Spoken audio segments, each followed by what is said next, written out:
going on, everybody? It's Ricky with Video Homicide, and today we're going to be taking a look at the 1981 animated classic, Canadian classic, might I add, Heavy Metal, which I got right up here. Now, for those of you who do not know, Heavy Metal is actually an art magazine, a comic magazine that first started back in, I believe, 1977, and before it was, Americanized being Heavy Metal, it was known as Metal Hurlant. Now, a lot of really noteworthy artists, really got their shine in heavy metal. People like Richard Corbin, Mobius. I believe Bernie Wrightson had some stuff in there. An artist that my uncle always talks about, Philip Droulet, I believe was in there a lot. Just tons of really OG artists. Like Richard Corbin is the one that stands out the most to me, just because of, like his drawings look so lifelike in a way. His colors look amazing. I believe later on in life, Richard Corbin's daughter actually did some coloring for him. I learned a lot about some of these artists in the last couple of months, really, watching Cartoonist Kayfabe, which is a channel that I highly recommend if you're a fan of comic books, and more than comic books, like your more indie comics or lesser known books. I mean, they do talk about monumental stories like Weapon X, which is the one that I recently watched, the art by Barry Windsor Smith. I love this channel so much because I get to learn about all these artists or books that I neglected. Being sort of like not an anti-Marvel person or anti-DC or anything like that by any means, but just never really found my groove with those types of or with those companies. But anyways, we're going to be talking about Heavy Metal, okay, from 1981. This is cool because this is a thrift store find, and it actually had the insert, which is something that you don't usually get with this type of stuff. But right off the bat, Heavy Metal. I believe I've made a video talking about Heavy Metal in the past, but never like its own, full length sort of video. It's a movie that I watched when I was a kid a lot. I actually got my dad's taped copy somewhere. They're behind these, so it might be a nightmare to find. There it is right there. I can pull it out, I think. Yep. So when I was first watching this film, way back in the day, it was on this copy. My dad was notorious, or is notorious, for taking the write-ups out of like old Leonard Maltin books and putting them on the tape, which is helpful in a way. But I remember watching the film when I was a kid, and I remember having nightmares because, right in the beginning of the movie, because it is an anthology film, it starts off with this guy leaving a spaceship, and he's in like an old car, like an old hot rod kind of car, and he's flying it through space, lands it on Earth, and goes to his house, and his daughter's there. And he's like, "Oh, I got something for you." And he opens this suitcase, and the Lochnar, this fucking green orb, is sitting in there, and it like melts his whole fucking body. And then it proceeds to tell the stories to this little girl, and that's your wraparound story, okay? But like the scene where the fucking father melts, I had dreams of that happening to me, like for a long time, just because I thought it was so fucking horrifying. Like, even though it's a cartoon, and my dad always stresses the fact that like it's hand-drawn Canadian film, and I was always like, yeah, you know what I mean? And just seeing that guy melt, it felt so real for some reason, but that was sort of my introduction to the film. And not only does it have an amazing soundtrack, it has amazing voice actors all throughout, everyone from fucking John Candy, Richard Romanus, give me some more. Like, hold on, I got the fucking thing in my hand. It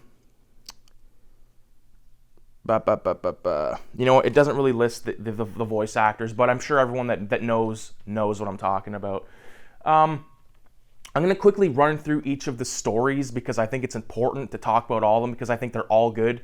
And before I really do the deep dive on this fucking movie, last Friday night, okay, the reason why there hasn't been a live stream in the last couple of weekends is because me and my dad got together and we did some mushrooms, okay? And the first Friday night when I did them, I painted this painting, okay? not the red. I had already done the red, but I had already done the layout of this purple demon, but I painted it on shrooms and it was fucking awesome. Good time. And then last Friday night, which would have been the second time, I didn't paint. Okay, what we did was we watched heavy metal. We watched a bunch of shit, but heavy metal was one of the first things we watched. And this movie, as it goes along, I feel like whoever, like the people that made this, knew that people were going to be taking fucking psilocybin and shit like that, because as it went on, I was like, bah, like it was crazy. Especially the most crazy scene to me in the whole film is when the two alien, like, sort of mechanic pilot guys, the ones that do the plutonium Nyborg, and they're like driving that big happy face spaceship, like, and you got like that music playing, and it was mind blowing, you know, because you always hear people say, oh, you got to watch heavy metals on acid, you got to watch heavy metal on acid or shrooms or something, and it's just something I never did, and then did, and now I'm like, I look at this movie in a whole different way. But getting into the stories, okay, enough diatribe and all that kind of stuff, tirades, okay. So the first story is my personal favorite, and that is the story of Harry Canyon, who's this cab driver in like a near future New York. It's like that place, like this setting, I owe a lot to it, because I feel like almost all my stories that I've ever written, short films, all that kind of stuff, it takes place in that type of environment where, like, you know, other planet, like aliens from other planets have came and colonized on the planet and all that kind of stuff. We like live, we all live together in a way. And this cab driver, he's like seen it all, he's done it all. His cab's totally tricked out. He's got this device, and like if he puts his foot on this one like little button that's near the gas pedal, whatever's in the back seat will be like vaporized. So early on in the short, there's a guy that tries to rob him, and Harry Canyon kills him, and he delivers the most famous, my favorite line from the whole fucking movie is when he goes, nobody touches Harry Canyon unless I want him to.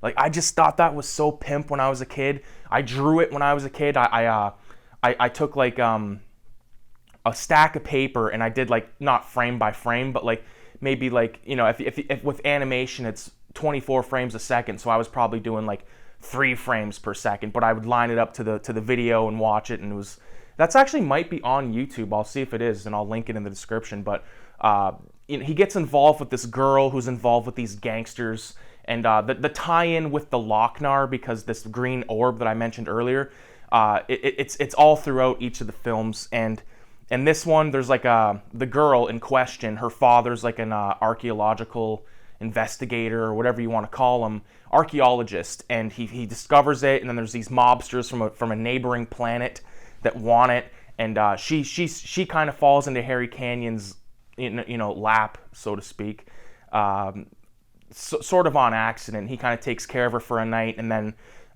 she gives him a call, says she needs help, and then she tries to fuck him over, and at the end, I'm not going to spoil it for anyone that hasn't seen the film, but it is just, Harry Canyon marks it down as a 2-day ride with a hell of a tip. I fucking love this movie, dude. And then the next one would be Den, okay, which is the Richard Corbin one. Now, I believe the Harry Canyon one is based around a Mobius tale.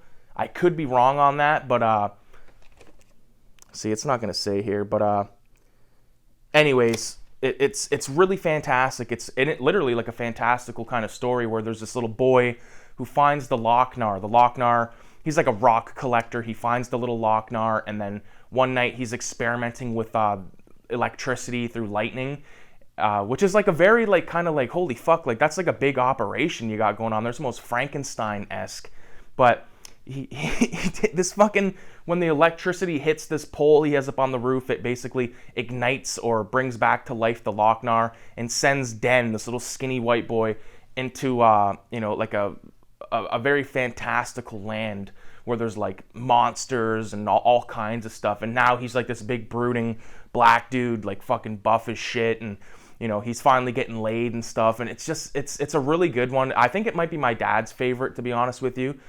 There's this like kind of geeky guy that's running or claims to be running the land, where he's like, he can't, if he gets shot with a bullet, like nothing happens. And he's got a good line at the end where him and this other girl are fighting over the Lochnar. And he's like, no, it's my Lochnar, you stupid bitch. And it's ridiculous, but it's a really good one, and it's colored really well, and there's lots of very foreboding moments, or very like, I don't know how to describe the word I'm looking for, but like it's very like mythical or mystical in a way. Like there's all these like, there's a part where there's all these guys like praying, and they're like deep voices and shit. It's fucking spooky stuff, really. Like when I was a kid, this movie really was one of the scariest movies that I'd seen, but I grew to really love it and really enjoy it. Now, from Den, which I think is a really good one, and I love, there's this one part where, he kind of gets teamed up with this guy, and he goes, for a bear, man, he speaks pretty good English. Like, because the voice of Den is John Candy, and the voice of Harry Canyon, I forgot to mention, was Richard Romanus from Mean Streets. Really good stuff. Now, moving on from Den, wow, I can't believe I'm blanking on the name. Hanover Fisk story, which is a Bernie Wrightson story, which I think, like, in terms of Bernie Wrightson work, I think the Stern stuff is like some of my least favorite, honestly. But it's all about this trial that's happening, and Stern is like this really deplorable man, and the lawyer's telling him, like, take the plea, because if you take the plea, the best we can hope is that we'll find you a grave that's unmarked somewhere so people won't desecrate it, and all this kind of nonsense, crazy shit, right? And the whole time, Captain Stern, I forget, I think he's voiced by Eugene Levy, actually, and he's like, I got an angle, and this fucking little nerdy guy comes out, and he finds the Lochnar, like, when he's walking down the hall in the form of, like, a marble, and he's, like, rolling around on the desk, and the prosecution's asking him questions and stuff, and he's like, no, he would never do anything immoral. And then the Lochnar sort of takes over his mind, and he goes, except for all the times he sold dope disguised as a nun. And there's another part where he's like, he'd never do anything illegal except for the preschooler's prostitute ring. Like, all this insanity, man, and it's so fucking, it is one of my least favorite episodes of the movie. It is my least favorite, but it's still pretty fucking cool. It has its own little cool vibe. It's got good musical cues and stuff. That's one thing this movie has, is good musical cues, man. And then all of a sudden, like, this guy, this little nerdy Hanover Fisk guy, he turns into this big, brooding, hulking guy chasing Stern around, and it's pretty cool. And then from there, the Lochnar sort of falls out of this spaceship, and it transfers into this war epic. Okay, I think it's Dan O'Bannon who wrote the story for the B-52 bomber episode, where it takes place in like World War II, and there's this plane, I believe it's called the Pacific Pearl, and it's driving along, and it's blowing the hell out of people, and like the Pacific Theater kind of thing, and the Lochnar lands, or sort of kind of chases the airplane, lands on the airplane, and it brings back to life all the dead people on the airplane, and the pilot and his co-pilot, the co-pilot gets fucking eaten, like, in a really cool graphic way.